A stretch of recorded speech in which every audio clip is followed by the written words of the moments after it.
Hello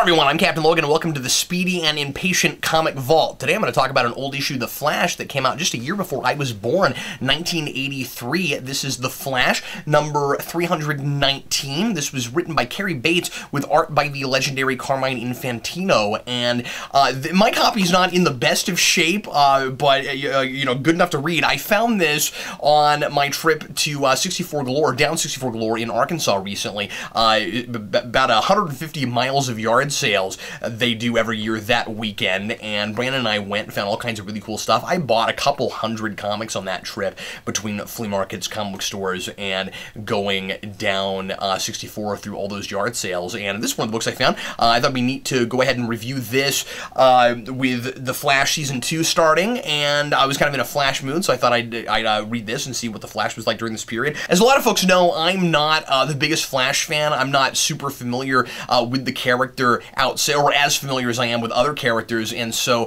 I've been enjoying trying out some different things, and this is just a random issue in the middle of the sequence, and I thought I would check this out and see what it's like. I find it easier to do this with issues from this period than contemporary issues, because generally your standard comics, and this isn't always true, but your standard comics now are paced a little bit more like films and television shows. We recognize more the visual medium. We don't feel the need to spell everything out all the time in narration. Sometimes we do that, but it's kind of against modern convention at this point. And so at this period, a lot of mainstream comics, there are exceptions, but a lot of mainstream comics took more like 15, 20, 25 minutes to read, whereas your average comic now takes me about 5 to 10, again, kind of depending on what it is, and especially if it's in the middle of a sequence and it's not trying to tell the whole story in 22 pages. It'll feel more like a chapter rather than trying to be an experience all by itself. And one thing I enjoy about going back to random single issues like this is I feel like even if I am in the middle of a sequence, even if there is a cliffhanger, even if there was stuff that happened before it, writers and artists from this period seem to be, and before it, seem to be a little bit more mindful that somebody might just pick up a random issue and read it. And so usually you still can kind of enjoy it, and you can certainly understand what you're looking at. There's a little bit more going on, or at least, as I said, takes a little bit longer to read. So anyway, Cary Bates is a writer that I was unfamiliar with, and he's had an interesting history. He started in the late 60s and was and sent covers to DC trying to get them published as early as the age of 13, and DC bought some of them. So this guy was working as a kid in comics, and I don't know if DC actually bought any of because his bio and his wiki are a little bit vague on this. I don't know if DC actually bought stuff that he did when he was as young as 13, but he certainly was starting as a kid, and most of his history is with DC.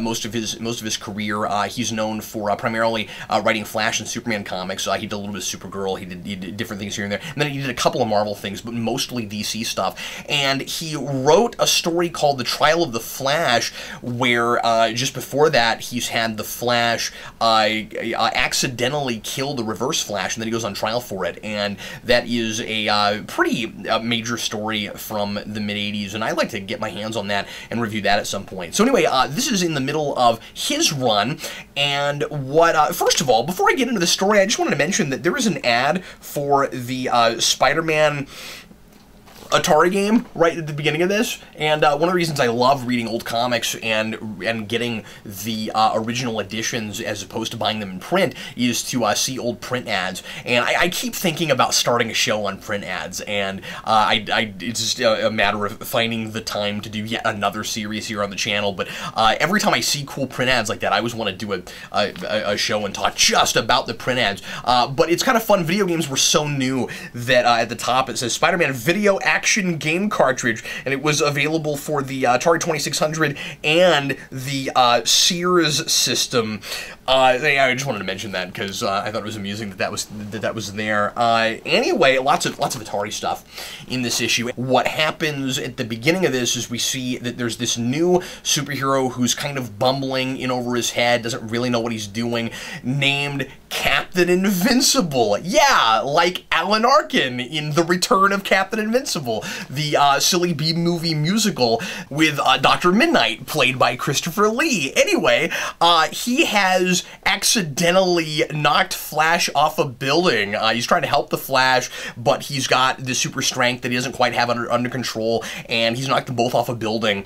And Flash kind of has to contend with this guy getting in his way the whole issue while he's trying to stop a villain called the Eradicator.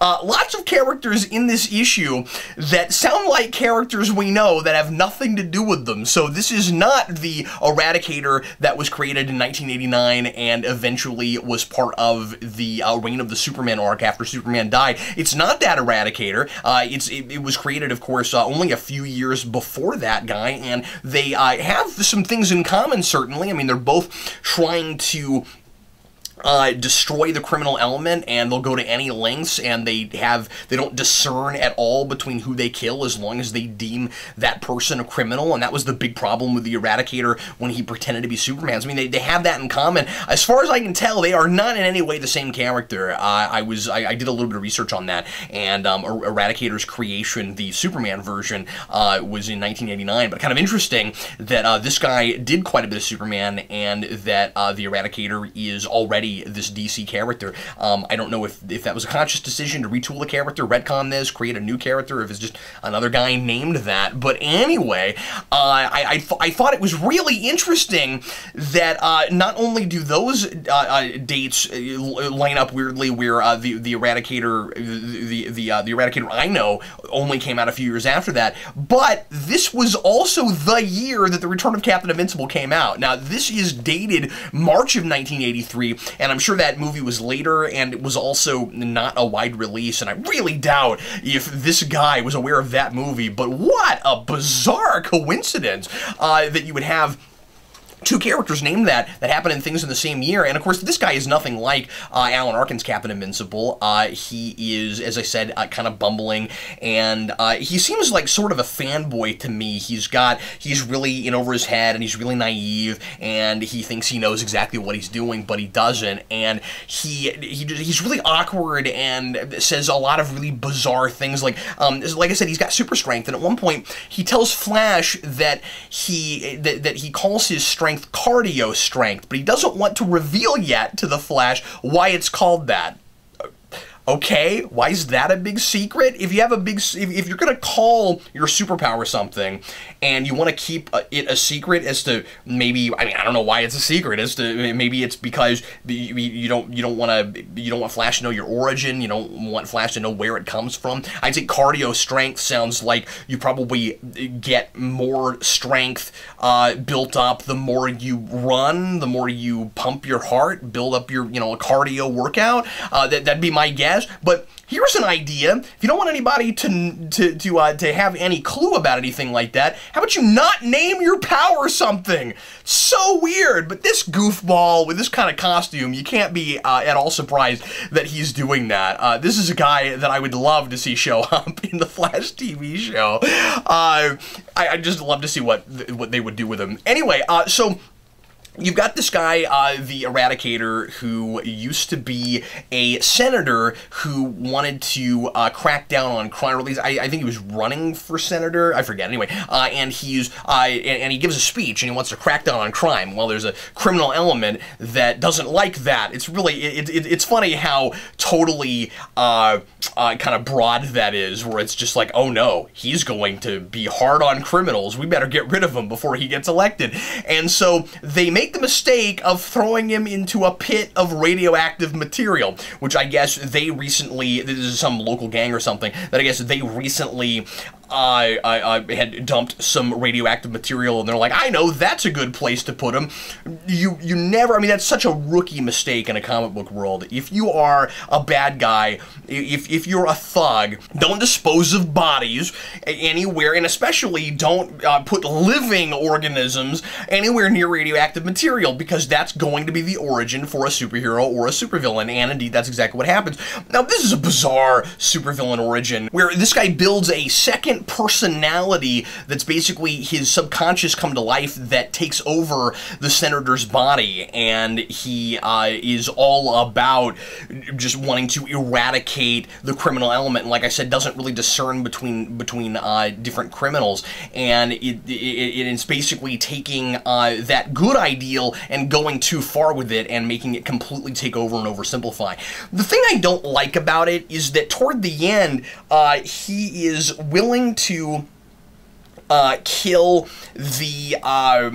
Captain Invincible just because he gets in his way. And Captain Invincible isn't a bad guy. There's no way to even remotely misconstrue him as such. And if somehow or rather Bates had written it that way, where he decided that it goes that far, this personality is so out of it that the idea is if you're not with me, you're against me. But it's not, and so I can call you evil or bad because of that, and then I can kill you. It's not like that. It's just he's in his way, so he's going to kill him, and that kind of kills the whole motif, I think, and ruins an otherwise sympathetic, if not oversimplified, character. And of course, it's supposed to be oversimplified because again, it's his subconscious come to life. But he has one rule, and in trying to kill a bona fide superhero, not a good superhero or anything, but someone whose heart is obviously in the right place and is just trying to do the right thing, regardless of the fact that the Eradicator doesn't think of himself as a villain, of course. It doesn't make any sense to me that he would do that. So I don't know, that's my one big complaint about the whole thing. The thing I like the most about it is I like how Bates writes the Flash's perspective of how he perceives time. He's always thinking about everything in the seconds and milliseconds, and time moves differently for him. And this is done all the time in Flash things, where Flash thinks that everybody's moving too slow, and he gets really bored really easily, and he's really impatient. And I like how that's utilized here, where he'll say, I only have 0.009 seconds to accomplish A, B, and C, and I really like that, just kind of getting into his head and getting a sense of how he would perceive the world. And I like how it doesn't make him invincible or impervious. It's kind of like he's, even though he moves so much faster than everybody else, it almost puts more of a burden on him, because he still sometimes doesn't have enough time to accomplish things that he needs to do that a normal person couldn't possibly do, but that he still needs to try to accomplish. Toward the end, there's this part where Captain Invincible has, like I said, gotten himself in trouble with the Eradicator. The Eradicator's about to kill him, and all of a sudden, the Eradicator seems to have killed him, and his body seems to have been just gone. And that is, by the way, the Eradicator's powers. He can touch any living organism and completely destroy, disband the molecules, and then they're dead. And it looks like that's what's happened to Captain Invincible. It's really gruesome. And then it turns out that the Flash was able to, without the Eradicator seeing, because he did it so fast, get him out of his clothes. Now, I mean, I don't know why he didn't. I guess he didn't just grab him and go, you know, still in his clothes, because then the Eradicator would know what happened, and so this was a way for the Flash to kind of fake his death, so that then the Eradicator would leave him alone, and then he could just get rid of the guy, because he's trying to save the Eradicator's old girlfriend, and he really needs Captain Invincible to get the heck out of his way. So I thought that was kind of fun. The other thing that's weird about Captain Invincible is that is that his alter ego is a police captain who acts nothing like him whatsoever, and it doesn't read like I act differently with my alter ego so that no one knows that I'm Captain Invincible. They read like two entirely different characters. He seems really like I had to read the issue twice before I realized that they were supposed to be the same character, and just because they both had the same name, and I went back and forth and was like, even hardly buy this. I mean, maybe if I'd read the previous issue, but it was really strange. And this is a really tiny minor note, but it cracks me up and I have to mention it.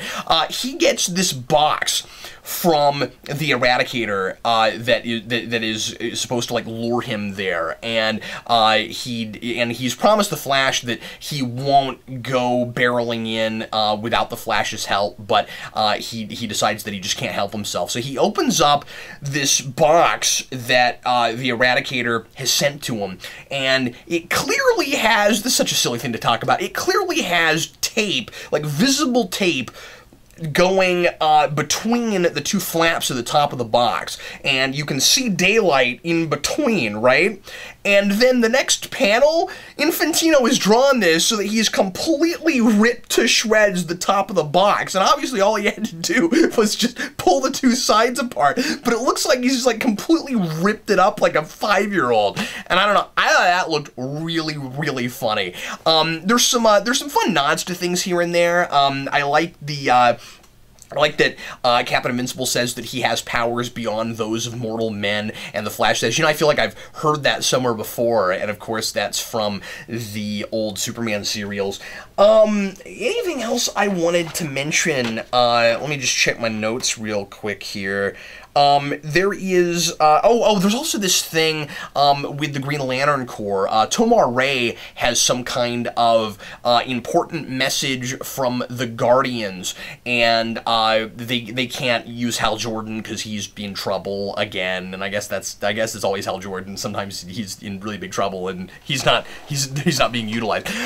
So anyway, Tomar-Ray gets sent to tell the Flash some kind of really important, potentially terrifying news, and we don't get to see what it is at the end. That's the cliffhanger, is that he's on his way, and I kind of wanted to know what that was. I've not looked it up or anything, but I guess that's revealed in the next issue. So again, it's not a complete story, and you get to the end of the issue, and we're about to see the Flash try to go in and stop the Eradicator, and he's ridded himself of the company of Captain Invincible. Hopefully, he hasn't done anything to him. I would have like grabbed him and run him off to some place where he couldn't possibly get back to me very quickly. But he doesn't do that. He just doesn't say anything to him and walks away. And Captain Invincible is like, I wonder if he's miffed at me. And I'm like, yeah, he probably is, dude. Get out of his way. He's the Flash. You have no idea what you're doing. And then there's a backup feature with the Creeper, which didn't leave much of an impression on me, but I liked taking a look at it because I didn't know very much about the Creeper. In fact, when I played Arkham City, I had no idea that's who Jack Ryder was. Jack Ryder was a TV reporter in that, and of course that's what he is in the comics too. And they played him up like he was somebody I was supposed to know, and I'd never read anything with the Creeper in it. The Creeper struck me as kind of a weird character because everybody thinks that he's absolutely insane and nuts, and he doesn't really do anything to warrant that, except he's got a big creepy smile on his face and he laughs a lot. Like he seems to just kind of be a detective solving crimes. This is a gritty street level crime thing. I think it's atmospheric. It feels very pulpy, and he stops your standard extortionist scheme. But like I said, I was glad that I read it just to get a little bit more familiar with that character. Anyway, that's about all I have to say about that. Really kind of odd issue, and like I said, right in the middle of a story arc. So I don't know where this is going. It's not really about a whole lot of stuff. It's kind of just typical comic book melodrama with a couple of kind of interesting psychological ideas here and there. Anyway, thanks as always for watching the Comic Vault. That's not a thing. Sure hope you enjoyed it. If you ever want to send anything for me to review on the Vault, you can always send things to our P.O. Box. That's Geekvolution, P.O. Box 4733, Overland Park, Kansas 66204. And I will see you again next time on the Vault. Captain Logan, and happy reading.